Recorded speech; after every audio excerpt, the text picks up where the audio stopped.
നമസ്കാരം. ഇടുക്കി മണ്ഡലം ഇത്തവണ ഒരു മന്ത്രി തോറ്റ മണ്ഡലമാണ് റോഷി അഗസ്റ്റിൻ. അവിടെ ഇന്ത്യൻ നാഷണൽ കോൺഗ്രസ് സ്ഥാനാർത്ഥി റോയ് കെ പൗലോസ് ജയിച്ചിരിക്കുന്നത്. 70,562 വോട്ടുകളാണ് അദ്ദേഹത്തിന് കിട്ടിയിരിക്കുന്നത്. റോഷി അഗസ്റ്റിന് ലഭിച്ചിരിക്കുന്ന വോട്ടുകൾ 46,740 വോട്ടുകളാണ്. അതായത് ഏകദേശം 23,822 വോട്ടുകളുടെ ഭൂരിപക്ഷത്തിലാണ് അവിടെ UDF ഇത്തവണ വിജയിച്ച് കയറി മന്ത്രിയെ തോൽപ്പിച്ചിരിക്കുന്നത്. BDJS മത്സരിച്ചിട്ടുണ്ട്. അഡ്വക്കേറ്റ് പ്രതീഷ് പ്രഭയാണ് 9,410 വോട്ടുകളാണ് നേടിയിരിക്കുന്നത്. ഇനി 2021 റോഷി അഗസ്റ്റിൻ മികച്ച വിജയം നടത്തിയിട്ടുള്ള മണ്ഡലമാണ്. അന്ന് 62,368 വോട്ടുകളാണ് റോഷി അഗസ്റ്റിന് ലഭിച്ചത്.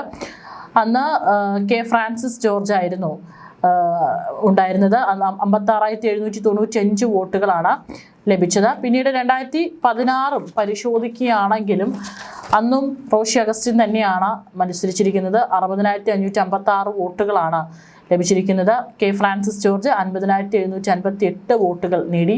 2011 റോഷി അഗസ്റ്റിനാണ് മത്സരിച്ചിരിക്കുന്നത്. 65,734.